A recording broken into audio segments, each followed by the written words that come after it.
joining us in a few minutes. She's running a little bit behind. But I want to give a chance for Jeff and Legacy Foundation to do a super quick intro because they did a wonderful breakfast sponsorship with us. And before they come and do that, I also want to give a testimonial that Jeff did my personal home. And so I do trust him enough that he did my personal home. I called him back years later. He then did my French drains. I called him back years later. He then coordinated my gutters for me. Called him back when I had a problem when, oh my gosh, out of nowhere, my neighbor took off part of his house and then my house flooded. And Jeff went over there while I was at work and put sandbags against the side of my weep holes for me. So you guys can say what you want, but I could not endorse them more. Well, I'm an endorser too. He is our preferred foundation guy, and he does a lot more than foundation. So there you go. You want to come over here so they can see you and introduce your company? Yes, absolutely. All right, come back here. There's Jeff. Hi, how are you? Hi, Jeff. Jeff Dutton, Legacy Foundation and Construction. My business partner Ruben is over here, and Will Stalker, one of our inspectors, is here as well. So we do foundation repair and drainage correction and retaining walls. We do some concrete work as well. If you need patio, sidewalk, driveway, things like that. We will tackle just about every product that we can, but we're not going to get over our head. The one thing about our business is that we have to be accessible. And a lot of people, they don't work weekends. You guys work weekends. That means I work weekends. So our business is a 24-hour day. We do have our own families, and I don't think anybody has a problem with knowing that you have your own life. But when you have a need, we're there to help you with it. So we're pleased to be part of the RE/MAX family, and I've been part of the RE/MAX family for going on a decade now. Oh my gosh, at least, yes. At least, and a lot of the people that I do business with are relationships that have moved from client to friend now, because we build relationships. That's why we chose the word Legacy Foundation and Construction, because we do want to leave a legacy. Ruben's family's involved, my son's involved. We try to do what we can because Cole, his son, is one of our agents. So yes, and so we try to do what we can to try to keep it family. We do a 24-hour inspection if we can to get to you. We do pier beam and slab. We do drainage correction, like I said earlier. If there's a need for something that we think is going to be productive to help you with your client, whether it be buyer or seller, then we can make suggestions. And that's all they are, really. We're here to help coach along. One of the things about foundation repair is simply this. There's two kinds of people. Those have had it and those are going to need it. Yeah, okay, so sad thing. But the benefit to it is also is that there's a lot of vultures out there. And I don't mean it's bad mouth one company or the other. Everybody has a job to do. But we're not afraid to tell you that there's nothing wrong with the property if there's nothing there. I'm not there to make anything up. If there is a problem with it, we want to tell you this is what it costs and this is what we need to do with it. We bring a structural engineering firm. We partnered up with Falls County Engineering. They are a good sized firm. They handle a lot of the Dallas-Fort Worth area. And and if people want to reach you, how do they reach you? Yes, they can call my cell, 817-706-3430, or they can call my office number as well. I'll super responsive. Yes, we try to be responsive. Like I said, if I'm not calling you back or don't answer the phone, I'm usually under a house or with somebody. I try not to answer my phone with a client, but occasionally unless it's about a grill, and then he'll answer. Yes, or my wife. You need a recipe. My wife calls. Well, thank you so much for bringing us breakfast. Well, thank you very much. We appreciate you guys. If you all need anything, let us know. You are the beach balls? Yes, we have the beach balls because life's a beach, and we try to make everything kind of fun and happy. Oh, those will be perfect for today too. You guys do free evaluations? Yes, sir. Yes. We try to stay on that side. If I have an evaluation, like I'm going to Lipan after this, she said, I'm not going to let you do this for free. And if somebody wants to donate $100 on Venmo or something like that to the inspector for their time out and back, if we do make a job out of it, we're going to refund it right back into the project. But it just helps for gas. But we don't charge for inspections. We will get underneath the house and inspect the pier beams. We'll run shoot our elevations with the zip level, which is what an engineer would use to make this evaluation. We're in a plumbing company. Triple E is who I've used on our projects now to make sure that we didn't leave someone with a problem. They do come up from time to time, and we need to make sure that we don't just leave them. We've actually been accused of not doing the job because we clean up after ourselves very well. Yeah. And that's what we pride ourselves on. We're a guest in your home, so we want to treat ourselves accordingly. I love it. So anyway, Well, that's where let's we get are. going, guys. Thank you so Any other much. questions? Yeah, well, and I do want to say, Jeff has made me a lot more money than I've made him because of him coming out. And so many times it's no work needed, no work, and that's what you want for your clients. So the reason why we've been using him since Janine got in for 10 years, and he's our main guy. And I'm never worried that he's going to oversell because he more than not says everything's good. I love it. Well, and one of the things too, the no problem letters is much more as a benefit to me than it is to anybody else as well. Because I'm not just a fish in the sea coming out there selling work and then say, hey, by the way, you did such a good job on the last one, you did it, no problem. Can you look at my sister's house or my neighbor's house? And then I get a job out of that job. So it's just about taking care of your client the best you can and being upfront with them. You have to rip the Band-Aid off. Listen, I didn't create it. I'm trying to solve it. This is what it's going to cost. We can roll it into a funded closing if we need to. If you want to pay for it up front, hey, we'd love to do that. But we do have a way to help ease the pain with the cost. It's not cheap, but it can be done inexpensively. And we try to be as forthright as we can with the costs. But I really appreciate my RE/MAX family. It's a good group of people, and I like working with RE/MAX offices because the realtors that I deal with RE/MAX are ethical and upfront and say, hey, I've got a problem with this. I need your help. I love it. And I'm gonna have to get us back to panel because it's 10:08. Well, So I want to get started, but yes. Got a door prize. Go draw real quick. Your What's door that? prize. Oh, yes, I have a draw. Real If you quick. get up, I'm gonna give away where's my little doodad here? Hey, by the way, since we're friends and family, can we borrow some money? Yes. yeah. But I don't have a truck anymore because I don't have to help anybody move. Right. So, anybody else have a business card they want to put in? Nobody? Bueller? Go for it. Bueller? Anyone? Draw. Okay. Well, I just saw him. I don't want to draw. I saw him. Yeah, I saw She them. saw hers Yeah, I and- did. No, It's amazing. okay, yeah. I've got Catherine. Catherine. Catherine. Catherine, we have a wonderful bottle of red Cabernet Sauvignon for you. Oh. I like it. It's 4.0. I love it so much. Thanks, Thank guys. you. Well, okay, so moving on to today's topic, we're talking a little bit about commercial real estate. And we get asked questions all the time about, hey, I want to do an occasional commercial deal, or I am a residential agent and my client just mentioned to me that they might need an office building for their friend. How do I generate that lead? How do I close that lead? How do I pass it off to a commercial agent?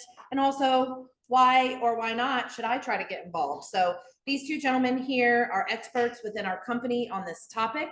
They've both done the education. They've both had the transactional. Mike just got back from visiting RE/MAX Commercial Forum, so he's got a little bit of dirt on that for us. And I'm just super excited and honored to have these guys on the panel. So if we could start, you guys either order, if you guys just want to introduce yourselves and tell what office you're with and how someone could contact you. Okay, great. Mike Casey. I am out of the Weatherford office, but really now out of all offices. Yeah. I'm just traveling around, but me and my wife, Janine, do this full-time together. Is that right? Yeah. So me and my wife, Janine, do this full-time together. She got in 10 years ago. I got in 9 years ago, but really when she started 10 years ago, I felt like I started. So this is all we have. This is all we do. Her mom was with RE/MAX for over 30 years. And people asked us why we went to RE/MAX, and I said, because we get kicked out of the will, but we still been here. That's all right. But anyway, I love so it. we love it. If someone needs to reach you, how is your preferred method of contact? Obviously, just you can text or here you go. Mike's prepared. Like it. So it's 972-880-9726. 972-880-9726. I love it. Oh my God. Dan, it's okay if you don't have something to hold up to the screen, You're but good. tell You're us good. how long you've been here in the business of residential and commercial real estate cumulative, and then just a little bit about how they could reach out. Well, I guess I'm the old dog. I've been doing this for 25 years, and my wife, partner, she's not here. She was an appraiser for 19 years. So we used to own an office in Granbury, and been a Remax guy for, I guess, 8 years now or so. And so my wife and I are a team. I'm kind of like Mike here, that this is all we do. I'm not a coach, and I sell real estate on the weekend. Yep. That's all we do, and we've done a lot of it. And I've got lots of either good, bad, and ugly stories. So we'll talk about them here in a minute. I love that. If you want to get a hold of us, you can just dan@murphyrealestateteam.com, 817-578-4424. And you can find me anywhere. Right? And Mike threw out a shout out to Janine. I'm also going to throw out a shout out to Carrie, because I'm realizing as you guys sit here, I didn't realize this before now, but you guys are both husband-wife teams where the wife is part of your backbone of your team. So For sure. that's fantastic. So we'll have to chat with them on another day on another panel, right? Get the real dirt. We'll get them to spill the real tea Well, on you'll these probably guys. get the real answer there. Yeah, Especially from that's that. what we should have done. I'm just kidding. You get Well, there. so I know you guys both started in residential real estate. At what point in your career, what drew you into the commercial world? Well, so mine was probably necessity, because sometimes most of necessity is the mother of invention. Yes. So I told you before, I owned an office in Granbury. And so when I owned an office in Granbury, I built my own strip center. I leased that strip center when I owned my office. After I was there for a while, I sold that building and I built another strip center where my office was located, title company, that kind of thing. And while I was in Granbury, Texas, I took some classes in college for multifamily and for real estate investment. I have a bunch of real estate that I own personally, and I owned a small apartment complex in Granbury, and bought that one and sold it. So all of my career of residential and commercial real estate was pretty much necessity, because when I got involved in it, I bought it, I learned it through doing it, right? And so I figured out what cap rates were pretty quick when I was buying real estate. Yeah, you did. Especially when it's not yeah. just for a client, it's for yourself. Exactly. And I figured out how to lease up commercial, strip centers and that kind of thing, because I did it. That was how I got involved. And I really, for lack of a better term, kind of fell into it because I was doing that. And then being in Granbury a lot, there's a lot of developers coming to Granbury. So I brought a lot of developers to developments. And because I was running the show, supposedly, I helped them develop spots in Granbury. So that got me into the development piece of it. And then it just grew from there. And you liked it. I did. I liked it. And It was, there's in my opinion, the good way to do is get your teeth kicked in a few times, which I have. So don't be afraid. I've already had my Best teeth advice kicked yet. in. We're good. But so I learned it that way, or just from doing it. Right? Now you've got your mouth guard ready to help Yeah. everybody else. Yeah, and Carrie, the one more thing, and I'll shut up, is we're not very good at that, are we? My wife was a assistant for CB Commercial for 4 years before she became a licensed commercial and residential appraiser.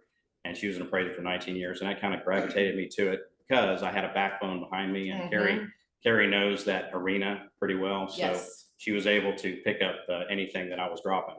By saying, hey, you probably ought to do it that And way. with her appraiser thing, you got her doing the hard part, which is the math. Yeah, At least in my opinion, I that's tell the you, hard part. that was a challenge for real estate, for commercial real estate. Mike will probably talk to you about this. Is that valuing that is a piece that's challenging, because there's not a 3-bedroom, 2-bath, 2-car garage house on every street that you have 50 to 2 different comps. If you have a church in Hearst, well, there's not a whole lot of churches in Hearst that have sold recently, right? So Carrie's experience there has been unbelievably valuable to me commercially. Love just that. because her commercial appraisal background. Yes. If that makes sense. So Yes. Wow. That's And how that's a long answer, short question. Actually, no, it's very interesting Yeah. because it wasn't even a client saying, hey, I need something. It was personal growth in both the real estate world, but also investment for you. Yeah. What about you? Why did you decide you're in residential, you're cruising Yeah. along, you've got a Yeah. team, and then you're like, hey, I'm going to do commercial? Yeah, I came so I was in the telecom industry and,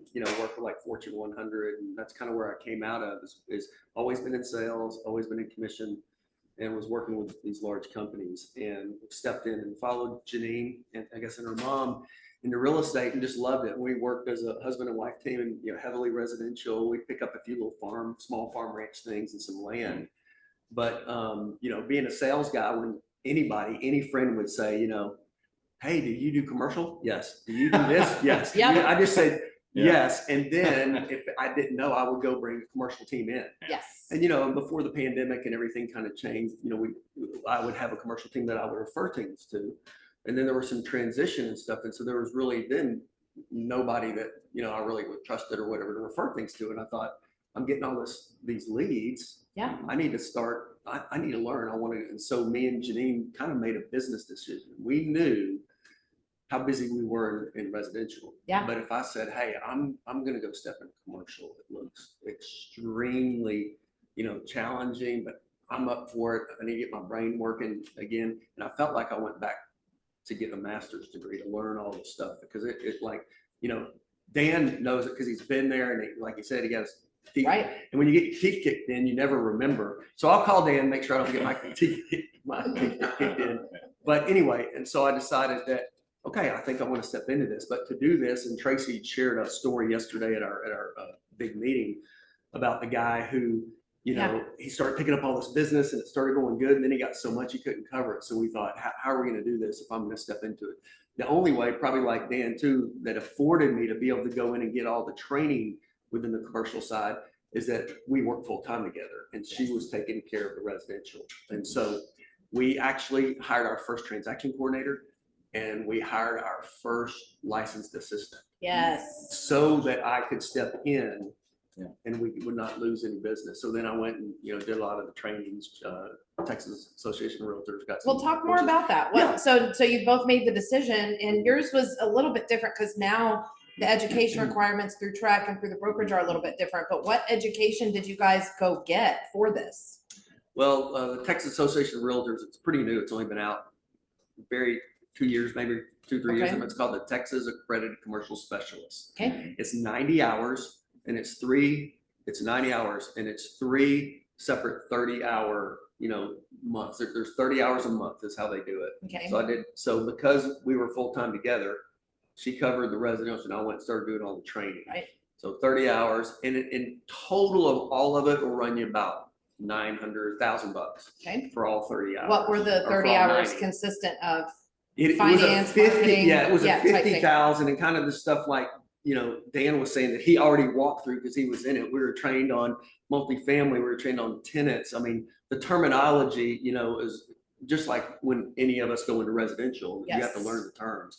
And it's the terms, the FFE, the OMs, this, and you're like, what? And then it's also, you're dealing with business people. These are investors with money trying to make money. And so there's a lot of math. There's a lot of investment lingo. There's a lot of, net operating of the cap rates. I mean, but it was a 50,000. I mean, then you have to dive into it and understand it. Yes. I mean, it's a lot. I'm still constantly learning and still constantly So training. you invested at least a month, around $1,000. Mhm.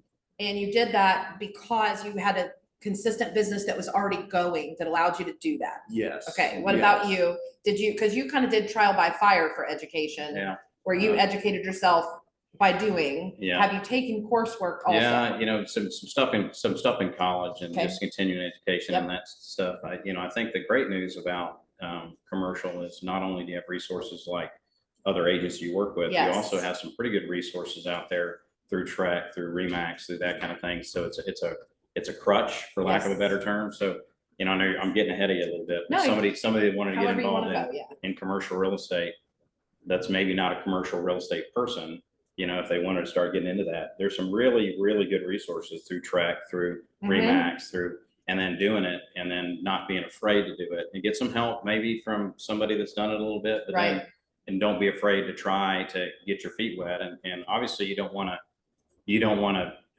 because the attorneys are bigger, the Yes. deals are bigger, all that kind of stuff's bigger, but also, the first step's got to be the first step, right? Right. Kind of like Mike did. He You said, I always want have to to have do a first commercial. I'm step. going to go for it. When I was there, it was a little different. I was probably younger and stupider. So I just dove in. Right. So, but all those That could have agents, worked for you at that Yeah. time. You just without that risk, Yeah. nerve, Yeah. without that nerve, you just kind of went forward. You bet. So to my point, and I'll wrap it up, is that there's lots of good resources. And so agents out there that think that, well, I can't do commercial, it may be wise to get some help up front, Yes. but then later on down the road, don't be afraid of it. Well, Go, I agree with that. go get some good education and Mhm. get in there. And then the answer is yes. Do you do commercial? Sure. Yes. And then how do you get to Mike and I to help you? Well, you may say, well, I have a team with my Yes. Remax office that can help us. Yes. And these guys have tons of experience. commercial partner, We'll yes. all work together to get it to the finish line. Right? I love So, that script. Yeah. And I will, full disclosure, I will tell you, I went Oprah for this because I am a residential agent and a business development person, and I've never done commercial, or have I ever had interest to go do that. And so I actually went and took a class at the board, Commercial 101, so I could talk to these guys. And I was shocked at how much all the differences were between residential and commercial. But what I did find in doing that was the abundance of commercial classes that are available. Mhm. Also for different levels of understanding. So even me taking the Commercial 101, I now feel more competent to hand you guys a referral. I now know that I don't necessarily want to get into it per se, but I can hand something off. So that can be another reason to take a little bit of education so you understand a little bit of that. But Mike, you touched on this and you did too with the tools and stuff, but what are some of the key differences? Commercial versus residential terms is definitely one of them. You mentioned that. Talk a little bit about the terms. Well, there's, everything in this industry, resident is an acronym. It's like alphabet Right, soup. yeah. And Yes. And it's so, and it's just getting to understand what they are, but a lot of it does go back. Everything's wrapped around the investments. Like, what's the NOI? What's the net operating income? Your do you have a pro forma? And it's well, pro forma. What's that? Oh, it's so like if I'm selling an apartment complex, what are their rents? How much are the expenses? It looks like, what are they really making? Where do they make money? So it's not like when you go to a house and you go, okay, I think this house is worth this much, I'm going to make that offer. No, sometimes you're buying businesses. And and that's a lot of the training is teaching you how all the pro formas, how the net operating expenses work, how taxes work, all of it. So it's a constant just dive in of learning the terms and what that means. So Yeah. What about process when you're starting? So you kind of just touched on that too. So I've got a client that says, hey, I need an office building. Where do you even start? Because there's not a central database like a multiple listing service as there is with residential. Yeah, so there's so the commercial guys, usually LoopNet is a big one. You've probably heard of LoopNet. There's another one called Crexi. Oftentimes Mike's probably part of it. I am. There's lots of different brokers that trade traffic across Texas. So for example, it's almost like an inter-office email system. So there's several systems that I'm involved in that are commercial brokers across Texas. So for example, I'm looking for a 10,000 square foot building. I want a 6% cap rate. Well, I'm going to blast it out to 300 agents across Texas, commercial guys, saying I got a client looking for a 10,000 square foot building with a 5 or 6% cap rate, right? And I'm going to get all that information back, and then we're going to try to put that in front of our client, and we're going to say, okay, then we figure out how to go look at it and all those kind of things. And the thing about commercial real estate, I may be jumping ahead of you a little bit, is the timing. Don't spend your money. Let's just say that, right? Because it takes a long time to get these things done. There's lots of working parts. Okay. There's lots of, you're looking at the right type of zoning. Is it interim holding? Is it commercial? We got to change the zoning to multifamily if you want to build multifamily, those kind of things. And then getting with cities and municipalities and all those kind of things. And those are the things that you got to know all those answers. And your client, Mike and I, is looking for those answers. And it's our job to go find them. Right? And stay in communication so that they know that you're working for them, because there isn't 18 things to choose from. Correct. And because like the terms and knowing those kind of things, you really just got to really roll your sleeves up and go to work, because one little thing wrong can it squirrels the whole deal, right? And the feasibility periods are much longer. It's not a 7-day option period. Okay. A lot of these guys, especially if they're a developer, stuff I've developed down in Granbury beside the Kroger there, those guys are tying property up for 6 months. Why? Wow. Because they've got to get with the city. They've got to get with that. Is the water going to work? Is the sewer going to work? Is the city going to work? Is the zoning going to work? Do we have enough investors to have the money to make it work? Right. So you just got to be along for the ride and don't get impatient. But to that point, probably saying something you didn't ask, but I'll tell you anyway. You guys can say Is, whatever you want. That's to that casual. point is a lot of times something you should learn in the business is that there's a lot of people that we would consider syndicators. Okay. And these guys are just wanting to tie property up, and they're wanting to tie it up with your seller, and they're wanting to go shop it to see if they can resell it. So you see and/or a sign, so they can find somebody to do something. So for example, Okay. I tie your property up, I'm gonna go try to find Target that's gonna bring their brokers in, right? Okay. Good in the fact that you can do that. Bad in the fact that it can tie your seller up for long periods of time, and they say, it didn't work, see ya. And so there's got to be some hard money, earnest money at some point in the process. And that happens a lot. There's lots of guys out there doing it. So the key word that I usually look for is who are you doing this for yourself? Is this your usage? And if it's your usage, now we're in business. Now me and you can lock arms together, figure out if we can make all those things work, water, sewer, zoning, all that stuff. And I know that you're doing your project. Now that deal is probably going to close. The Wow. guy that just ties the property up and says, what are you going to do with it? Well, we don't know yet. We're going to go to the ICSI Hoping and to see if build I it. can get Bennigan's or Right. Chili. Bennigan's eating out of business, but anyway, Chili's. Oh, they have the best. And they're turkey about to go tools. out of business, but somebody like that. So I learned that through just getting, like I talked about, getting our teeth kicked, Mhm. you know, and having people tie you up for long periods of time, and then they just walk away. And That's it's very shark infested waters. It's a lot of times, and Mike would kind of attest to this, is the commercial guys, and not all, but they don't mind tying you up for 6 months and calling you and saying, hey, we're out, click. And you know, And maybe So- haven't talked to you for the 3 months prior. exactly. And they will light your phone up if they want something, but they will ghost you if they don't want you to talk to them. Mhm. But not to say that to be afraid of it. Yes. Just if It's it's shark reality, infested waters, right. just what you know, you wear a shark suit, Yes, you do. right? You know how to do it. And me and Don't Mike have know any how to do it. open And wounds. I can promise you, me and him have both been down this road. Yeah. Mike's face says he agrees. Yeah. So about the tools, Yeah. we do have a development where if somebody is out there doing commercial, these guys are looking to kind of pool together some resources for the tool. So if you're hearing that about Yeah. that, then let me know about that and let Dan Yeah. and Mike know that you're interested. Yeah. Also, Remax has a partnership with Crexi that they just announced for deep discounts for that. And then since these guys have joined together through LoopNet, you can get a discounted rate on that. Yeah, And you know what? Let's talk real I costs. was wanted to fix Yeah. that on the Crexi. So there is Crexi, but they're kind of a competitor to CoStar. So you heard the big Yes. name because CoStar owns LoopNet. So Okay. he's on Crexi, I'm on CoStar. And the information that we can find, it's so different than the MLS. You don't go in and there's no closed deals. In fact, if we put something in LoopNet, you know, or in CoStar, CoStar is not open to the public. You have to be a member to see what's in there. LoopNet is open to the public, so you can put things in, but we pay. Talking about pay, Yeah. this deal commercial, if it wasn't for Janine, you know, doing so good with our residential, I don't know if I could afford to do. Well, I want Yeah, people to know the because real of- cost because they hear So- this and they're like, no problem. I'll go get an Yeah. extra tool and I'll try a deal. And the tools are worth it in a sense because just like Dan is saying, I can go into CoStar. So I'm about to have, we were talking about this, y'all were talking about a pocket listing, you know, a pocket thing that's going to be Yes. off market.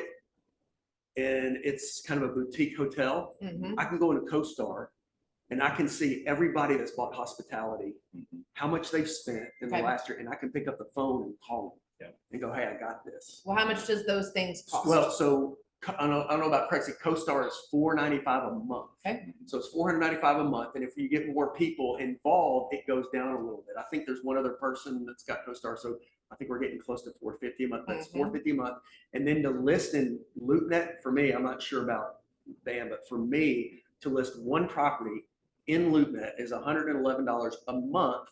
And you have to sign a year. So you write a check, it's like $1,200 Yeah. to put it in. And if it sells in 2 weeks, it doesn't matter. It was $1,200 you're the whole year. Well, for and I one- think that's important one. because it's not a dabbling sport. It's not something that you want to just, you know, whereas residential agents will dabble in farm and ranch or lake property or leasing. It is a different segment that requires tools that are very pricey. And if you don't know how to use them, then that's a whole nother layer of having to get yourself trained and educated up. What about your software or expenses that you've invested for tools? Yeah, so, you know, the Loop, he's right on the LoopNet. LoopNet can be expensive. You know, Okay. the nice thing about LoopNet is that You can actually do individual properties, but when you start getting more and more, it starts getting expensive, because then you have, 3, 4, 5 properties, starts getting $500,000 a month, that kind of thing.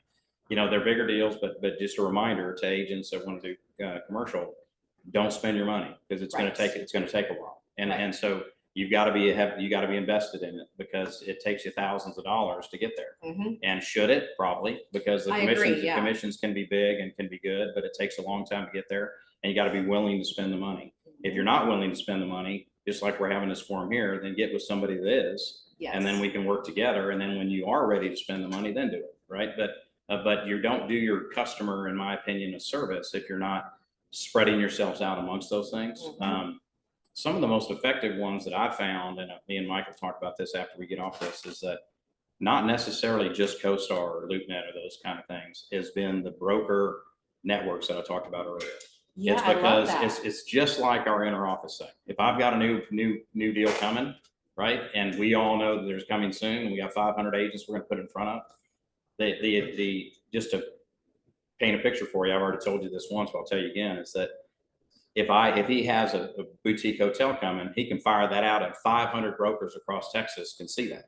Wow. And they know, and if they've got a client, they're going to immediately call him. Say, send me a packet, right? So that's been, in my experience, that's been the most effective.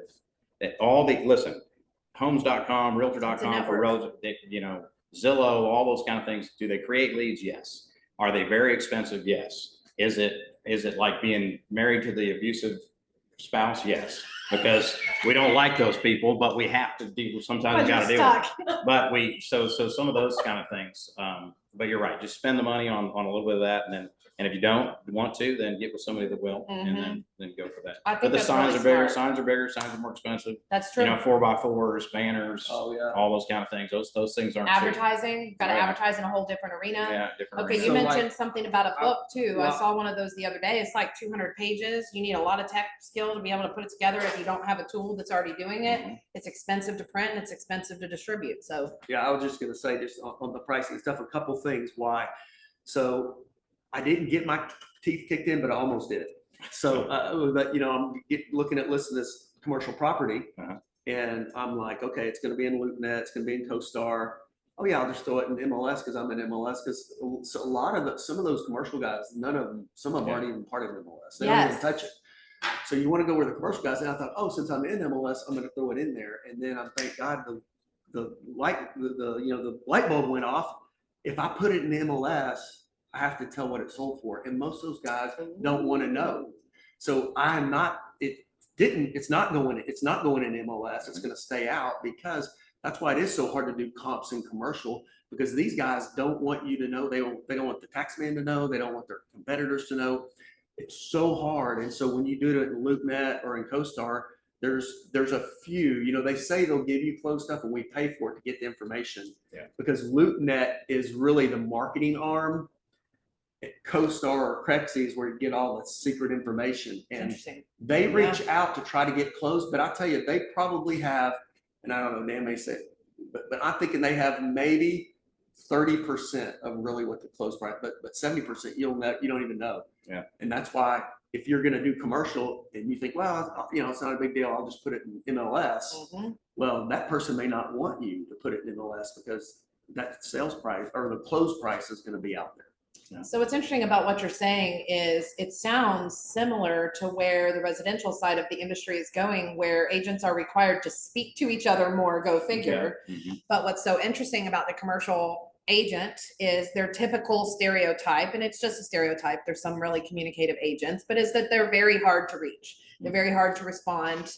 Can you talk a little bit about why that might be? And if you think that that's where residential is going, is sort of that same agent to agent communication to understand closings and compensation and concessions.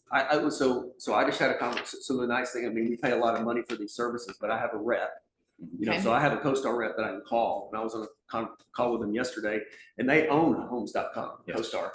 Okay. And he's saying, hey, we've been here. We see the residential industry moving closer to how the commercial industry operates.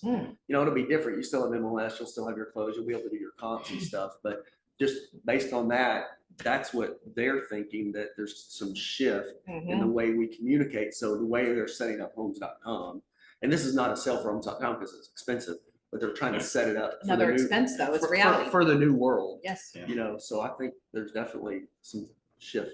And then compensation, how do you guys get paid? Yeah, so the compensation, typically in my experience, I've been paid similar, sometimes on bigger deal, it may be a 2% deal. Okay. Maybe 1.5. It's one thing that that I'll bring up that Mike is probably aware of and that everybody needs to be aware of is that a lot of times on a commercial deal, they will write their own contract. And so having a really good real estate attorney is it's invaluable. It's invaluable. I know several. If you need a reference, call me. Yeah. I'll give them to you. To your tool thing, I'm going to jump back with you. a second. Yes, please. He works with Old Republic Title too. Before I came to this, I talked to Old Republic Title. I've closed some big commercial deals with them, and they put together a folder for me. So if you just reach out to me, I'll send you the nice. folder. And it was just all about terms, all about Alta surveys, all about things that you would need to know about commercial. It's money, all that kind of thing. They're commercial real estate attorneys that you need to talk to. So to the contract thing, you get a real estate attorney and have them review those because, in some experience that I had down in Granbury, I've written, they write contracts, not on track contracts, and I'm not a real estate attorney. So Interesting. obviously my deal was seller, we're going to have a real estate attorney read this. And we're who gonna, pays for that? Right. Well, I had the seller paid in this one. Okay. And it's a negotiated deal, right? So Okay. depending on how much the commission is, depending on how generally with me, I'm going to say, hey, it's just something we need to do. And in my case, several occasions, I've had them pay a good attorney. And the explanation is this is too big of a deal for you not to have somebody outside of me look at it. You need a perfect, because this is not a TREC contract. TREC contracts are written by Texas real estate attorneys. This is not a TREC contract. This is written by their team, right? So what we need to do is have our team, our attorney, look at it and mark it up, right? So unlike a TREC contract on a commercial deal, you're gonna redline all kinds of stuff. You're gonna mark this out. We ain't doing that. We're not doing that. Feasibility period is not gonna be a year. It's gonna be 6 months, all this kind of thing. So is there real templates? important. Since it's not a TREC contract, is there, There's some templates out there for different commercial stuff, but you guys are over there with Chat GPT or something? yeah, I try to stick to and Mike probably does too. I try to stick to the TREC contract if I can. Okay. They'll use them. Yeah. They'll use They'll them use if they, but sometimes they, like your point earlier, Mike could probably weigh in on this, is that sometimes they're, lack of a better term, they're a little bit arrogant. Okay. And so it's our contract, it's the way it's Oh, so gonna like be. builders. And we don't want to use a TREC contract. But so for example, I'll give you an example. A lot of times in real estate transactions, you'll get what they call, and you probably all heard it, it's called a letter of intent. That means that your $2 million piece of property, our intent is to buy it for this much money, right? Well, you don't sign that letter of intent. Let me tell you why. Is some letters of intent in Texas can be adhered to, right? Contractually. So what I've been told by real estate attorneys that I deal with, and Mike probably can say the same thing, I tell them, thanks for the letter of intent. Based on the things that you put in that letter of intent, it looks like we may could have a deal, put it in a contract, right? We're not signing a letter of intent. And they ask you to sign it. But Right? this is huge, because when I was at the commercial symposium, they talked about that. They said that the power that can happen you just think, oh, that's just a letter of intent. Okay, we're kind of agreeing about terms. But once it signs, it comes more contractual than you think. Yes. If they fight it. Yes. So that's a great, because I've had letters of intents that we haven't signed. We just, Yes. okay, we think that, and we kind of go back and forth and talk, and then they do put it in the contract. Yeah. Mike, And then they could try to tie you up. So that's Yes. another thing of them Mhm. trying to tie the property up. Because I had a big deal where I had someone call me and go, hey, I mean, literally the property comp like 50,000 an acre. And they got a letter of intent. It was like 200,000 an acre. I said, too good to be true, too good to be true. They're not. And they did. They tried to tie the whole thing up, and they had no intention to Yes. purchase. That is so interesting. And when Yeah. you say tie the whole thing up, it could be weeks, it could be years. Yeah, the letter of intent. So to my point earlier about getting your teeth kicked in, thank God this never affected me. By the way, Tracy, you're in here. But I had a deal that we actually, this is before I really dove into don't sign letters of intent. Yeah. Pretty loose, whatever. And I think I read it 50 times, and I think that Carrie read it 50 times. And Okay, we'll sign it, no big deal. And then there was one clause in there that we had another buyer wanted to buy it, and these people were dragging their feet, they're dragging their feet, and we wanted to get out of it, right? Mhm. And there was one clause in there. The attorney said, hey, dude, they can hold you on this. Did And I they? was like, oh my God. And it could have been not good, right? I'll just say that. They didn't, thank you God, that they said, you know what, we decided we don't want the property, we're gonna terminate. They didn't have to terminate.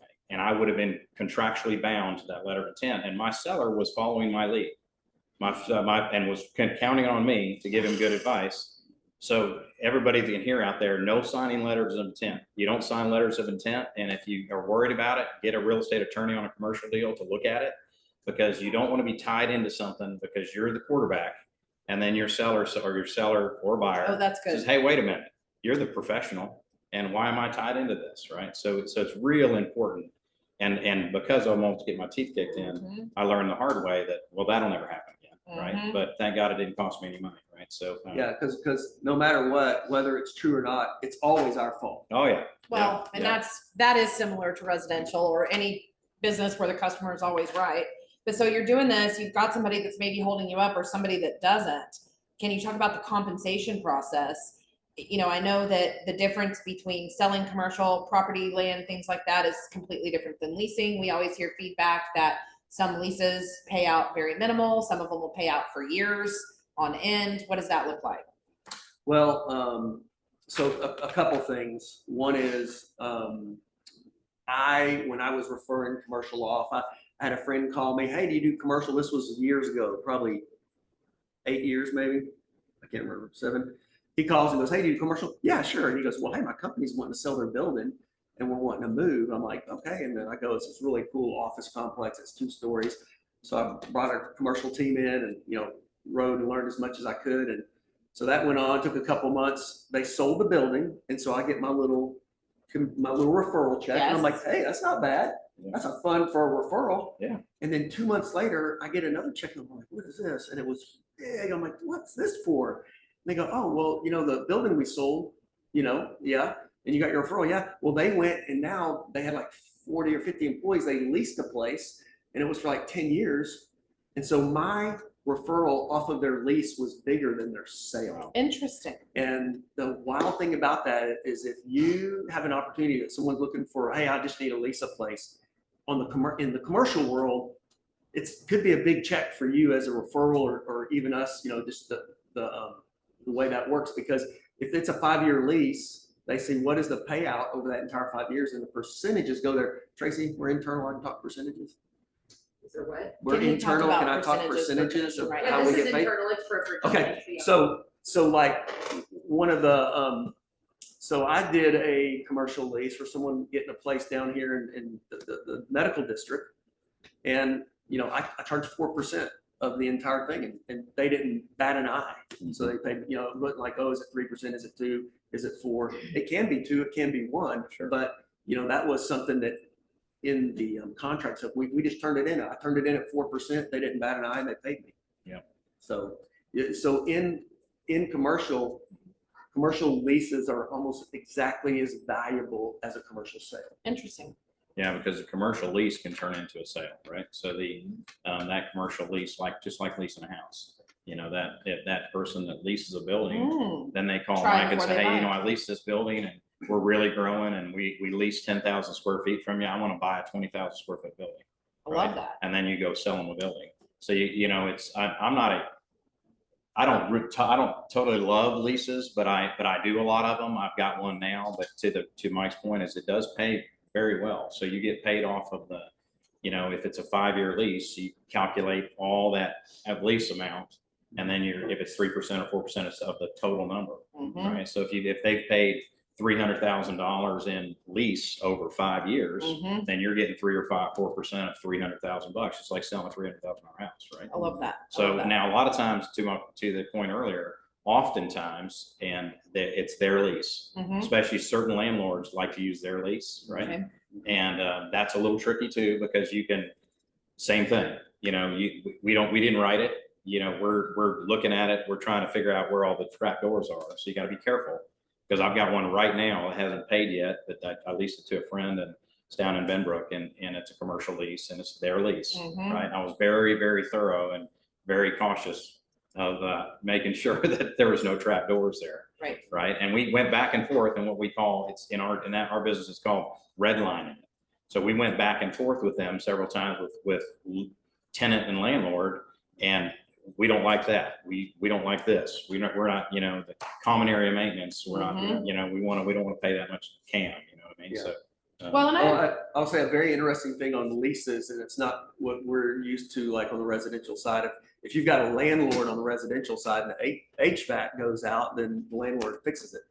But on commercial leases, everything you have to go, who pays for the air conditioning? I just did one to where the tenant, if the HVAC, it's in a big complex, but they're responsible for 3 HVACs. So if any of these HVACs go out, the tenant is 100% responsible that they have to replace it.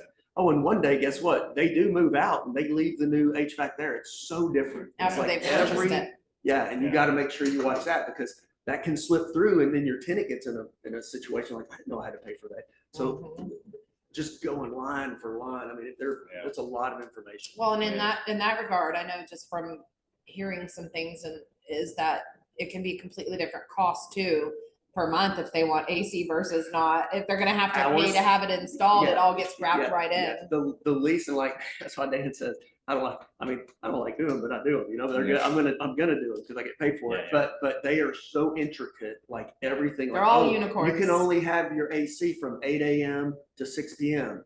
Oh, you're gonna have a meeting that night? Okay, well, if you want it for these hours, we're gonna charge you that. I mean, it's everything. Oh, you want to breathe the air in here? Well, we're gonna charge you. I mean, literally. I mean, you're just Hold your breath or pay. Yeah.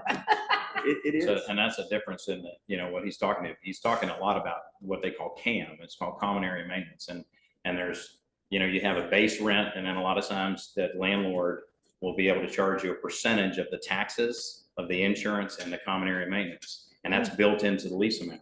Awesome things that are trap doors that you need to look for in a lease is elevation clauses. Throughout that, they may elevate a little bit of money each year as they're going through a 5-year process. The CAM, the common area maintenance, people don't like that, but guess what? That's going to be the landscape maintenance. It's going to be the trash. It's going to be, and then, taxes and insurance. So really for the landlord, it's a wonderful scenario because my taxes are all paid by the tenants. Their AC blows up, it's their baby. They're paying for the trash. They're paying for those things, but, and the CAM can get exorbitant, and that's where you redline it. Like this last one I was doing, my guy leased a big enough spot that he was like, dude, I'm not paying that much in CAM. And they're like, well, that's what we do. Well, not with this guy. And so we started redlining it, and we got it down a little bit. And so there's still some negotiation room there, but you got to look for those kind of things. But, we can help you if Well, and that curious. makes me wonder, do days on market even matter in commercial? Sure. Because he'll tell you if it's been on the market now, been on the market for a while, obviously, you want to charge, I'm just going to throw a number out there, $10 a foot. Okay. Well, looks like you've been empty for a while. How about $8 a foot? Right. Okay. And your CAM is this much, how about this much? And, you either lease your spot or you don't. And landlords are just like anybody. They want to be full. Right. Right. And to that point, finding landlords or agents that are easy to work with, right? That's the difference in commercial real estate is when you are dealing with them and you are talking to them, when you find those good commercial guys that are easy to work with, they're really going to help you. And you're going to work together because listen, they don't get paid unless it gets leased either. They want the deal. And I will tell you, it's a club. It is. We're trying really to step in is. and break in, but it is a club. Yeah, for sure. And I want to say on Remax on the commercial side, I think this was their 3rd symposium. They have really poured a ton of investment into Remax commercial. Yes. There's a lot going on. I think you just sent out something about RealNex. Yes. They're getting tools they just gave us that the general public has to pay for it. It's kind of like a CoStar. It's kind of like a Crex. It's pieces of it, but it's to help the commercial practitioner. I didn't even know what it Remax. was. I just forwarded it to y'all because I was like, Well, it just launched, so Okay. it's very brand new, but that shows you that Remax is pouring into, and we've got a rep, we have a rep for that product too.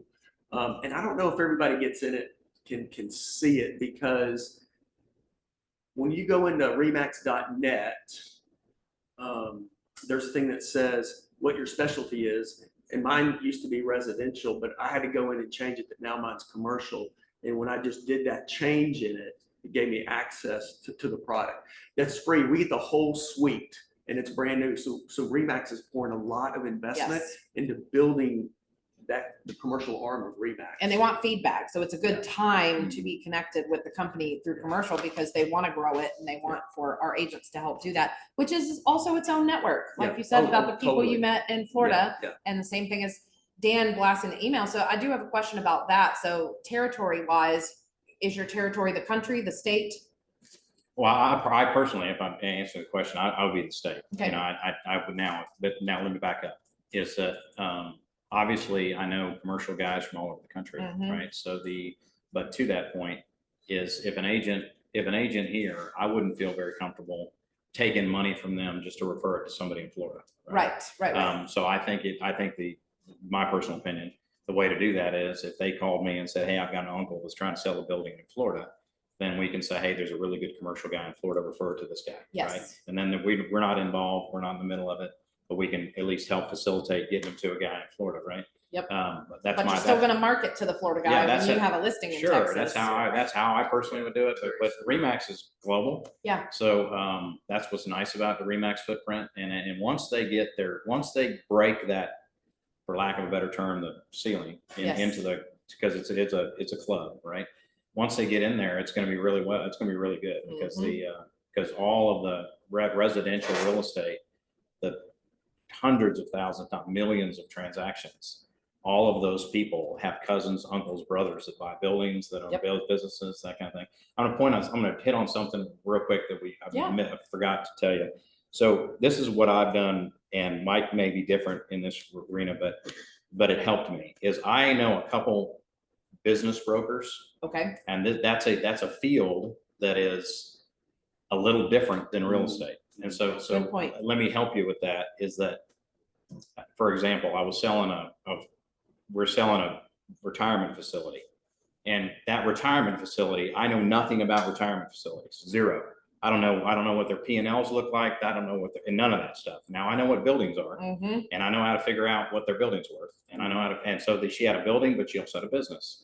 So in my experience, and what I've tried to do is I've aligned myself with business brokers, and they say, hey, I want to sell my whole deal. I want to sell my building and I want to sell my business.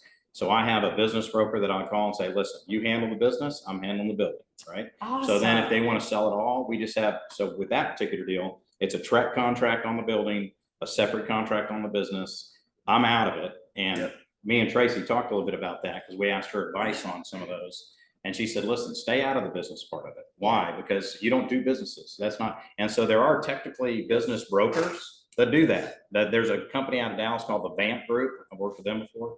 And I work with a business broker out of Granbury, and she's done a few for me. And it's very effective. And my advice or opinion is don't get involved in selling businesses. And a lot of times you don't know how a cafe works. You don't know how a hair salon works. You don't know how that, you don't. And guess what? I was telling Carrie this the other day. The last thing I want to be is sitting in some courtroom saying, well, didn't you give them the P&L on how many haircuts they did last month, Mr. Murphy? Well, yeah, I thought that was a haircut that, you know what I mean? I'm not doing that deal, right? So a business broker can help you, but I can sell the building, and Mike can sell the building, and it works pretty good. It's good kind of yin and yang thing. And most of the business brokers, you correct me if I'm wrong, Mike, but are really ready, willing, and able to work with you, and they won't backdoor you. They're not going to stab you in the back and try to take the building. And is it most often different times the business may sell first, the building may sell later, or vice versa? Well, and that's a good point. That's a great question, because in some of the deals that I've messed with in the past and recently, is that the language was they all sell, or they both, or none of them sell. Or it's the seller's position, right? So if the seller wants to sell the building, the business, and I've still got the building for sale, right? And she chooses to go ahead and let that transaction happen, and we still got the building for sale. Now, it gets a little bit tricky. I've got one I'm about to start doing in Hearst. I'll talk about it later, but it's a physician that does I'm going to sell her strip center. Okay. And she's also does vitamins and hormone therapy and all that kind of good stuff. The unfortunate thing about that particular situation is that she leases half of the building, but she doesn't pay any lease because she owns it. So if we sell the business first, now we've got to back into, okay, what would you what would you pay in lease, right? So anyway, long answer, short question, but it's a little bit tricky when there's businesses involved, but oftentimes, me, for example, when I sold both of my buildings, I was a third of the building. My real estate office was a third of the building. Well, when I sold it, I had to say, okay, what kind of lease am I going to pay? And I really don't want to pay a lease, but if I want to sell my building, I better, right? So those are things you got to know and do. And anyway, it's just part of it. But Well, and it's often predetermined too by the zoning and, you know, then you get into different cities have different zonings, different metroplexes have different zonings. If we're in Houston, we might have a grocery store next to a church, next to a house. If we're in Dallas, we definitely wouldn't have that. It would be totally separate. And Yeah, and that's, so part of the Texas Accredited Commercial Specialist Program, that when I said it's a 50,000 view, yes. they talk about the business programs. They said, you just what you said, Trey. They said exactly what you said. They said, don't touch it. They said, you need to bring in the experts with them and come in. So you learn that type of stuff. And that's the whole thing about kind of, you know, the big saying about, you know, refer it, don't risk it. Yes. It's just because of the training, you know, and Dan's experience wise, you know, ahead of me, obviously, but I'm diving into all, you know, all the trainings and the stuff and learn, and then been out there and been walking in your, just like in residential, you learn right when you get out there and start playing the game and start meeting with the club and everything. Oh, that's how that works. Yeah. Yeah. And it's different. And a few things I was going to throw out there about looking at when he was talking about pricing and stuff in the CAMs. So I'm just going to throw this out there because if you look at anything on LoopNet, I remember the first time I started looking at it, you know, a long time ago when I got in real estate and go, what is NNN? You know, and you'll hear him say that's triple net.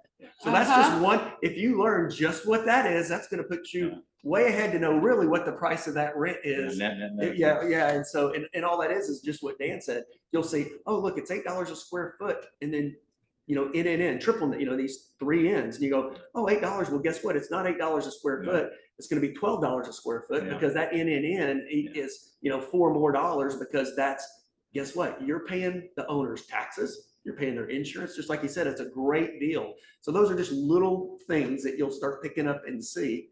And at that commercial 101 class I went to, she's like, and here's the top 20 used acronyms. And I was like, oh, okay. I'll just, thank you. I'll call these guys.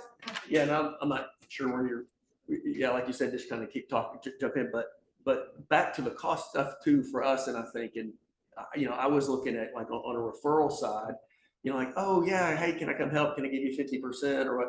So, you know, typically I'm 25%. Yes. And it's because of what I pay. Right. It's so expensive. And I've even questioned my 25% now going, ooh, this is expensive. Yeah. But Well, and it can be you're making- subject to the type of deal as well. But just for an example, one sign, so you go out and put out a sign on a big property and it's based on, so the last sign I did was it, you know, it was like, I think it was 3 by 6, you know, kind of the billboard looking and set it in. And it was like $900+ just for the sign. So we have kind of come to an agreement, me and Janine, is that any commercial deal I'm doing now, I'm doing a minimum of 2-year listing. It's way too expensive. It costs way too much to get in there and do it because just the sign, like the next one that looks like I'm going to be having, the sign's going to be $1,000. You know, and I'm like, that's an investment. I'm not doing a 12-year, and that's also. Well, you'll take a 12-year, but I'm not doing a 12 month. Yeah, 12 Yeah, I'm not day. doing 12. Yeah, Hey, if you're doing, I need to learn from you, brother. You If need you're doing 12-year 12-year, call I'm in. and then Tell me also, tell me that script. and then also that's generally what it is. It's generally, you know, I'll do anybody brings me anything, it'll be 25%. Well, I do want to talk about how someone can pass you a referral, but I want to know, because we did talk a little bit about the problem areas too. What are the rewards besides obviously money? Well, back to the referral thing. The good news about a referral thing is that guys that you refer business to is that I think one of your questions was, how can you protect me from losing that client to you on a future deal or a house or whatever? Well, it's real simple. It's if you trust the person. Yes. And they say that, and we're a team. And how I've introduced it before on referrals that I've gotten is I get on a conference call and they introduce me as their real estate team or their commercial real estate team. And then I tell them, even on the call, I said, listen, anything you need real estate wise, moving forward, house, lot, lake house, that's their baby. But if it's commercial, call me. right? And I'm gonna work, and then usually what we're gonna do is very good feedback. We're gonna give you, hey, this is where we're at, this is what's going on. Last commercial deal I did with a Remax agent it took a while. We had a lot of pitfalls. It was a lot of heavy lifting, and we finally got it there. But she knew the whole time what was going on. I was telling her, Friday, this is where we're at, this is what's going on. The survey's a problem, or this is a problem, or that's a problem. And she goes, man, seems like there's only problems in commercial. Welcome to our world, right? So It's a good glimpse. a lot of behind heavy the curtain. lifting. So we 6 months in, and to his point about listing agreements, is that it's a good thing for you to know that we're going to fight hard to have at least a year or 2 year listing agreement. Why? Because a 6 month feasibility is a long feasibility. It's not Yes. a 7 day. It's not a 7 day option period. And if somebody we sit in the living room, and me and him are talking to somebody about investing thousands of dollars on a commercial property, it's several $1 million process.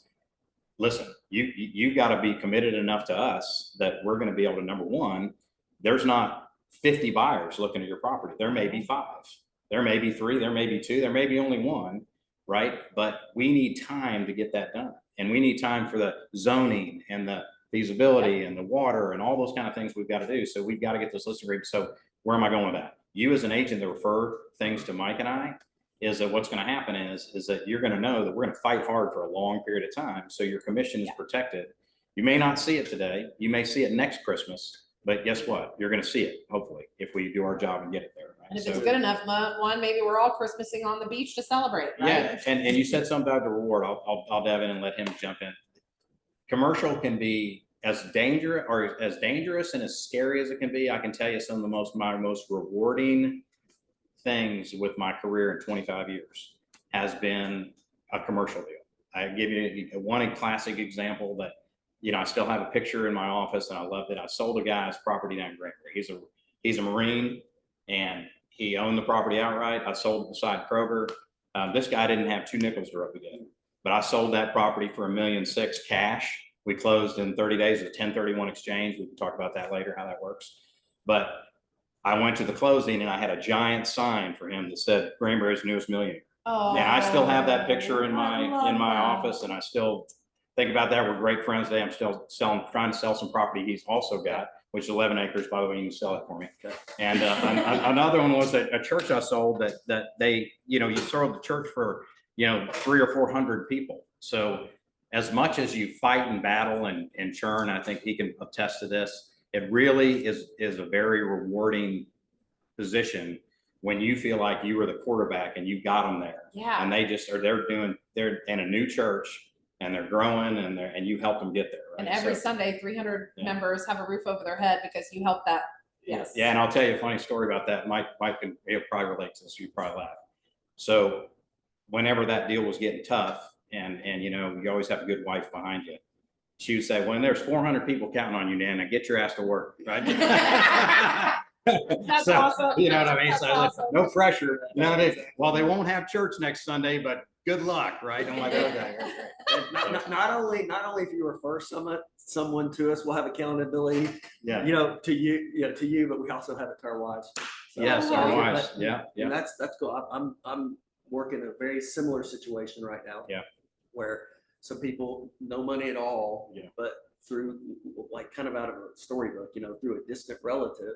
Yeah. They were the only ones left, and these people have no money, or they left 8 acres on a hard corner on a major highway, Wow. and they're about to get a windfall. Wow. I mean, they've never seen, they can't, so yeah. And that's it's rewarding. interesting. And when you go to close is. that, you're gonna feel like you're gonna feel 9 foot tall and bulletproof. I Yeah, promise. yeah. So it's fun, but the exciting part of it was too, like I said, I feel like I've gone back to try to get my master's degree in this because of all the stuff and the things I'm learning, and my head's spinning.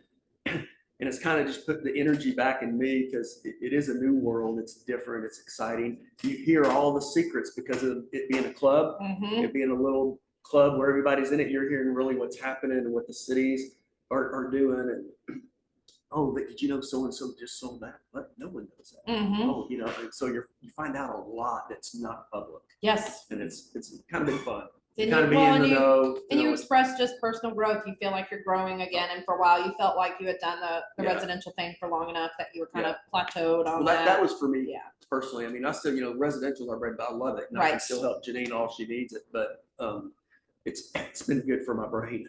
So to round this up, because we are at the end of our hour and I want to make sure if anybody has any questions, they can ask them. But to round this up, I have someone that tells me they may need a commercial agent. As a residential agent, what questions can I ask to that person to be able to effectively and most efficiently hand them off to you? Or do you just want us to call you and say, I have a maybe loose lead, somebody that might want a counselor's office or a dentist office or whatever it may be? You know, my personal opinion, Yes. the way I like it, if you're asking me the way I like it, and everybody does it different, is hand them off. I like to do it, hand them off, let's open, three-way call. Okay, And you introduce me as the commercial guy for Remax, and you introduce me. Great. That way, the agent is not stumbling around on things they don't know. For example, what cap rates are and what NOI is and all that kind of stuff, right? Just introduce me. I'll take it to the finish line and I'll say, thank you so much, Bob. Let's call it Susie. okay, Susie and I have worked together for a long time. I have a group of people in our office that we work with commercially. You're in really good hands. Mhm. And then Susie, thank you so much. I'll take it from here. I always keep her up, and we're a team. Mhm. And so I'll tell them that Susie and I'll be keeping her up to date. If you have any questions, reach out to me. If you can't catch me, call Susie. She'll text me, right? Okay. But I like doing it where I got the ball, right? Because Yes. too many Chiefs, not enough Indians. Well, I that's kind of where I was don't. going. And this is it's not a problem, but I just want to be candid. Yes. Is that oftentimes type A personality agents are type A and they're control people. Right.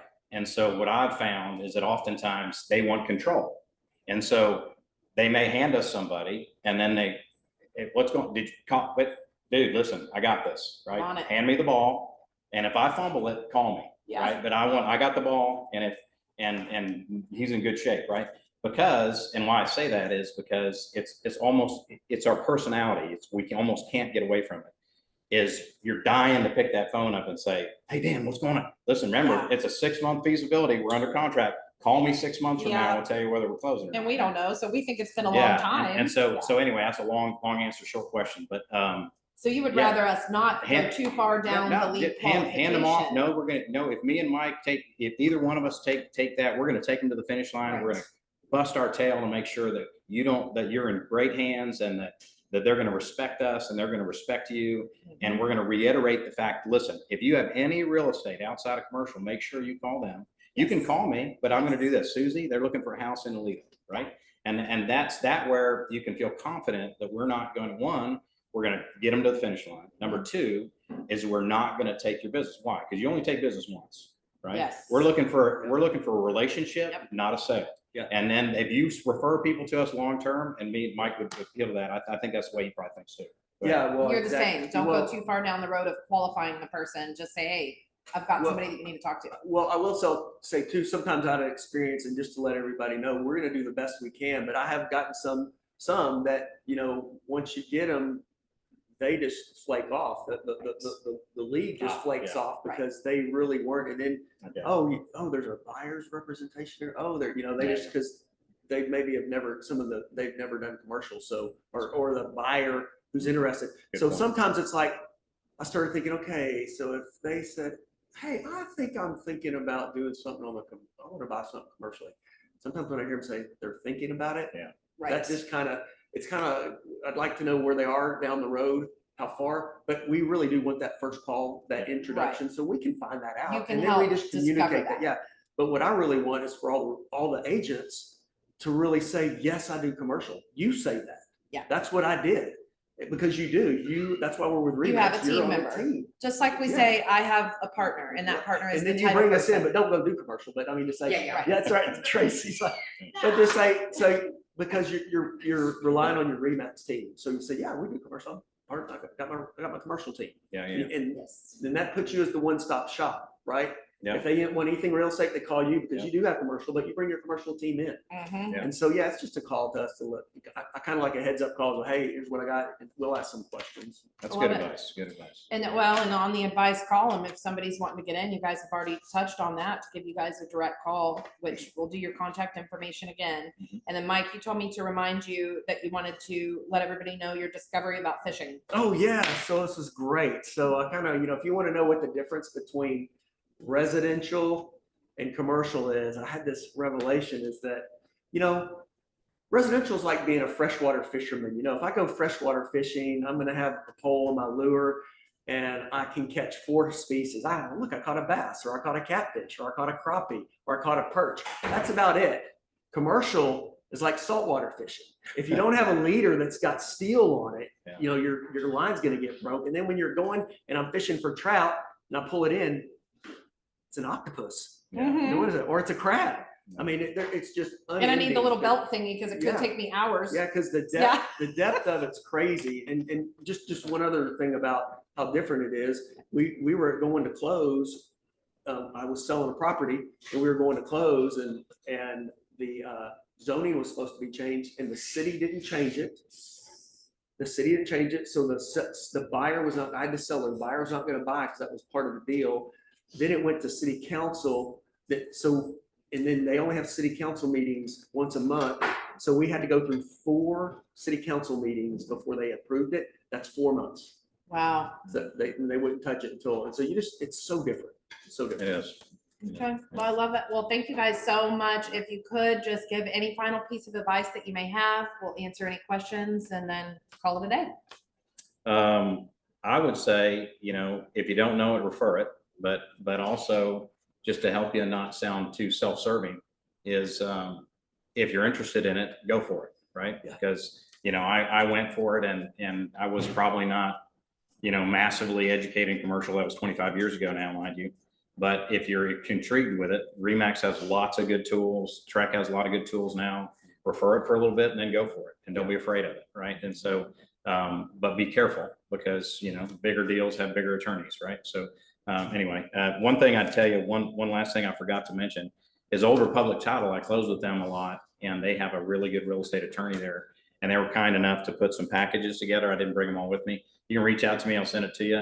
It's got all kinds of information about commercial, about different, how they do commercial, tools they've got, things they can help you with. They're a commercial real estate attorney that can answer questions for you and won't charge you, that kind of thing. So I closed with Misty Taylor a lot and she had, terms that you may need to know that you're curious about, like an Alta survey. Alta survey in commercial world is different than a regular residential survey. Alta survey may have elevations of buildings on it. It has lots of things, and an Alta survey is a lot more expensive and it's a bigger deal, and we do that in commercial. So, but there's some terms in there that will help you. So reach out to me and I've got tons of packages. I'll send them to you. And Well, this is a we'll go really from there. good point too, because title, which we didn't even talk about, which we won't do, but title is completely different for commercial too. Yeah. So there are title companies that specialize just in commercial. There are title escrow officers that don't do commercial, or commercial escrow officers that don't do residential. So it is important to have that connection before kind of dropping it. Okay, how Yeah. can somebody reach you? One more time on Oh, that. yeah, I want to follow up too. Oh, yeah, no, Dan go was ahead. saying, we're all entrepreneurs, I think real estate, if you look at all the things you have to do, you have to reach out, you have to market, you have to put your signs in, you have to buy. It's one of the best entrepreneurial opportunities that's out there. And that's what Dan is saying. We had to take that risk and step into it, but just be educated. Just like when you got into residential, you had a lot to learn and it was a risk. And, there's attorneys involved in that too, but there's opportunity out there. A great start if you really want to get the training, I think, is the Texas Accredited Commercial Specialist. It'll give you a look to say, okay, do I want to do this? Do I not? Do I want to take the time? One thing for me to be able to do it is because Janine is also a full-time agent. It afforded me the ability to take the time to dive into all of it. And one thing you'll see, if you ever see something called CCIM, Yes. that's the pinnacle. That's the doctorate. Which is currently on Remax University for a discount. Yeah, look, yes, because generally it's $10,000 and it stands for Certified Commercial Investment Manager. It doesn't even say anything about being a real estate agent. It says Certified Commercial Investment Manager is what CCIM is. it could take a couple of years. I mean, if you went for it and had nothing else to do, it'd probably take a year if you had nothing else to do. Mhm. But that's the pinnacle. And we can go in, I haven't done that. You can go in and take pieces of it. And a lot of people, there's not a lot of agents, there's some agents out there that have it, but not a lot. But It's that's, respected, there's the pinnacle of if Yes. you want to be the doctorate. And and it's respected within the industry among its Oh, yeah. peers too, because they understand that you've got the backbone of education. Is there any questions? Just one statement. Yes. Definitely refer your commercial real estate, and I love the we statements. We handle all real estate. We handle commercial, we handle residential. And I just want you to think of it this way. We have an orthopedic surgeon, we have a heart surgeon, right? All licensed to do surgery, but do you really want your ortho doing your open heart surgery? Absolutely not. So make sure that you're trusting people who have gone through the experience, whether the experience was through class or through hard knocks, whatever the case may be, because there is so much. Commercial is so specialized. There are different types of businesses. There are different languages. There are different processes. There are different municipalities. It is a big pill to swallow. Mhm. It is A very, big very fish to fry. a huge fish to fry. It's a whale. It's a whale. Yes. So That's a if good you are analogy. interested in the commercial path, come see me. Yeah. And let's talk about the path. If you are a residential real estate agent in this organization and you have a commercial deal, do not touch it without talking to the broker.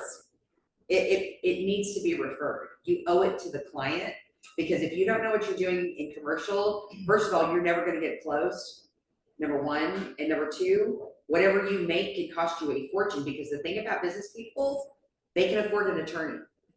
So they will sue you. I guarantee you have the money Target's to do it. attorney is bigger than yours. Yeah. 100%, 100%. So Kroger. these guys are fantastic. They do a great job. They honor the relationships within the organization. They are completely trustworthy.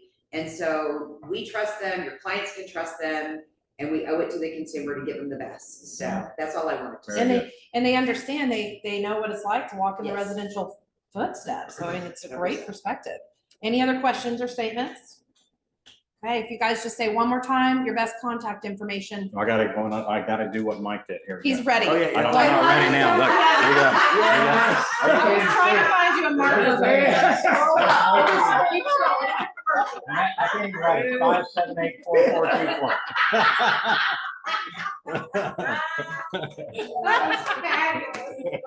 And now you have to just say yours since you're, yeah. 972. Yeah, you can go back. You can go back to the front of the recording. You Yeah. can, but it's freeze nice to frame have it it. at the His, end so they don't his have. picture's better than mine, and he can actually, his was printed, right? Well, and the shortcut is you can Google them, you can look them up on My Yeah, Hub, or you can yeah. call any front Yeah. desk and say, please transfer me to Dan or Mike. So, thank you, guys. Oh, good, thank you. Awesome. Thank you, guys. Yes. Good job.